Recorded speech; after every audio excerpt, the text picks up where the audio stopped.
es un ingrediente infaltable en nuestras cocinas. Y es que muchas veces nos sacan de apuros. ¿Quién no ha preparado por ahí una milanesa o quizás unas crocantes papas fritas? O quizás para los más pequeños, un delicioso queque. En realidad estamos hablando del aceite. En este espacio conoceremos la relación que existe entre las frituras y la arteriosclerosis. Con nosotros está ya nuestra especialista, se trata de la licenciada Lorena Romero. Lorena, gracias por estar con nosotros. Gracias por invitarme, yo encantada de hablar de este tema. Bien, Lorena, iniciamos nuestra entrevista conociendo el aceite y cómo se comporta con el calor. Definitivamente hay que tener en cuenta que los aceites en general, por ejemplo, cualquier aceite vegetal, se altera al momento de calentarlo. Entonces, en las frituras, por ejemplo, acá vemos el tema de las papas fritas. Quien haya preparado papas fritas saben que además de utilizar una gran cantidad de aceite, ese aceite tiene que estar bien caliente para que puedan salir súper crocantes. El problema es justamente la cantidad del aceite y que está caliente. Cuando se calienta, el tema es que se malogra y este aceite es absorbido por las papas y cuando nosotros las comemos, estamos comiendo estos componentes que ya son realmente tóxicos, ¿no? Porque a veces quizás nos duele el botar una buena, casi media botella de aceite. Exacto. ¿Es necesario el reciclaje o no debemos reciclar? En realidad, en este caso no vale la pena hacerlo. Acá podemos ver el aceite recalentado, lo reconocemos fácilmente porque cambia de color. Nosotros vemos que realmente de un color claro, amarillo, y cuando ya está caliente, básicamente está quemado. Entonces, ahí ya nos damos cuenta que ha cambiado. Entonces, en este caso realmente no vale la pena reutilizar porque se vuelve más tóxico aún. Entonces, si ya en la primera fritura es bastante tóxico, en la segunda, tercera, cuarta o quinta es mucho peor. Muy bien, quizás por ahí alguien nos puede decir, no te puedo prometer que nunca voy a dejar de comer las frituras. Vamos a comer frituras. Entonces,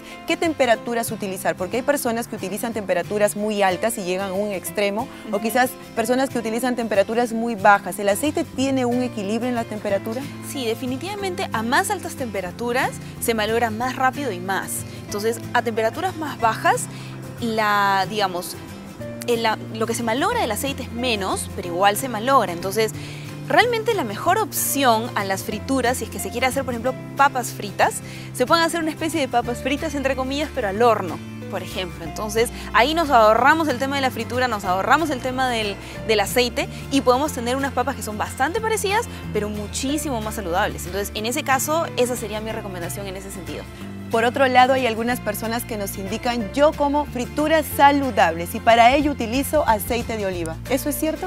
El tema es que el aceite de oliva que lo vemos aquí es una muy buena opción. El aceite de oliva es saludable, pero siempre que se consuma crudo, vale decir, sin calentar.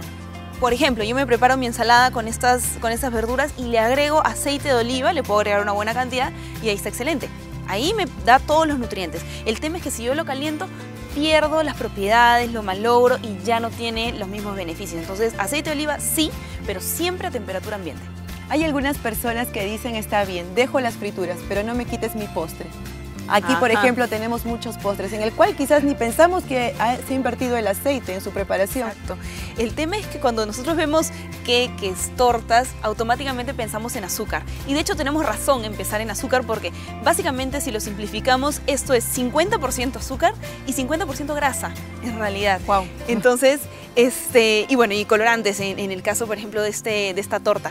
Pero el tema es que la grasa que se utiliza en este tipo de productos comerciales, porque esto no es de repente algo que se prepare en casa, pero si es que es algo comercial, definitivamente se va a tratar de priorizar precio versus calidad.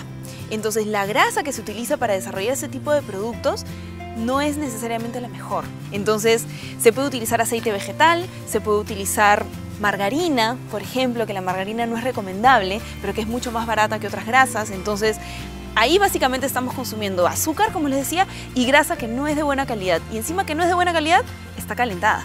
Entonces ya por ahí realmente terrible para el tema de nuestras arterias, terrible para el tema del colesterol y aterosclerosis. Entonces por ahí malas opciones también.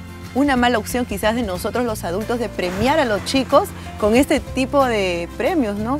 De premios, la redundancia. Entre comillas, premios, porque en realidad puede ser muy rico el paladar, pero a la hora de evaluarlo a nivel de salud, es un castigo, realmente. Entonces, la recomendación en ese sentido es que a los niños se les premie, no con comida, que la comida no sea un premio o un castigo, sino que se les premie de repente viendo la película que les gusta o de repente pasando más tiempo con los papás y jugando lo que al niño le gusta. Esa es una mejor opción para que el postre o, digamos, la comida chatarra no sea asociado a algo como que felicidad o que fuera un premio, porque realmente no lo es. Para la salud no es así, ¿no? Y un alimento común, cotidiano, de quizás todas las mañanas o por ahí en la tarde, el lonchecito, los panes.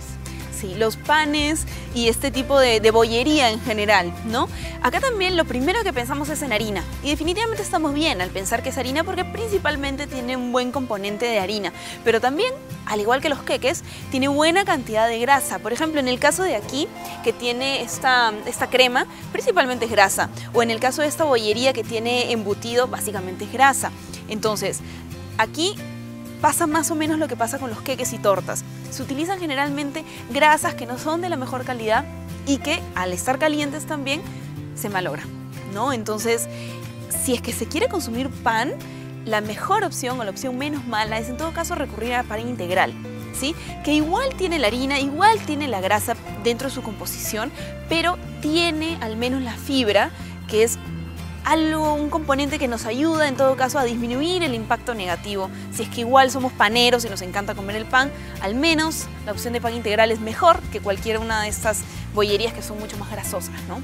Hay una envoltura que le encontramos en aquellos alimentos frescos como son las frutas principalmente. La cáscara de las frutas y la fibra de las verduras ¿puede tener un efecto benéfico en el manejo de la arteriosclerosis? Claro, definitivamente, por ejemplo, comernos una manzana con cáscara o de repente una pera con cáscara o incluso el tomate, nos aporta más fibra. Si yo como por ejemplo la pulpa de esta manzana, tiene fibra, tiene pectina, tiene un montón de nutrientes, pero la fibra más dura, por así decirlo, la que nos ayuda más tosca efectivamente y que nos ayuda justamente con el tema de la absorción de grasas y azúcares, es la que está en la cáscara. Lo que sí hay que tener en cuenta es que si vamos a consumir productos con cáscara, hay que tratar en la medida de lo posible de que sean lo más natural posible, que su cultivo sea lo menos contaminado de pesticidas, porque la cáscara es lo que más absorbe este tipo de componentes. Pero si tenemos la oportunidad de consumir frutas y verduras que están libres de estos componentes, la cáscara es una excelente fibra que consúmanla, o sea, beneficios muchos. ¿Y fibra en las semillas? También. Y un cereal que quizás es la avena. Sí, por supuesto. En el tema de la aterosclerosis y grasas, la fibra es un componente importantísimo. Entonces aquí, por ejemplo, tenemos el salvado de trigo, que muchos de repente lo conocen para manejo de estreñimiento, pero también tiene mucho que ver con el tema de manejo de grasas en sangre. Aquí la linaza y la avena. Estos dos alimentos principalmente han sido demostrados que ayudan a regular los niveles de colesterol en sangre y entonces previenen el tema de la aterosclerosis. O si ya tenemos un diagnóstico de aterosclerosis, definitivamente estos dos alimentos nos van a ayudar. La avena, porque tiene fibra, es una fibra de muy buena calidad que nos ayuda a controlar los niveles de grasa, y la linaza por dos cosas, por la fibra que tiene y por el omega 3. Entonces el omega 3, que es una grasa buena, nos va a ayudar también a combatir y revertir estas grasas malas. Entonces la linaza por dos razones, la avena por su fibra muy buena y el salvado también con el tema de la fibra. Muy bien, Lorena, ha sido un placer y creo que solamente nos queda formar buenos hábitos alimentarios. Efectivamente, todos los días, aunque sea un pequeño cambio. Muy bien, queridos amigos, las recomendaciones están dadas. Nosotros seguimos aún con ustedes en nuestro siguiente segmento, Estimulación Temprana.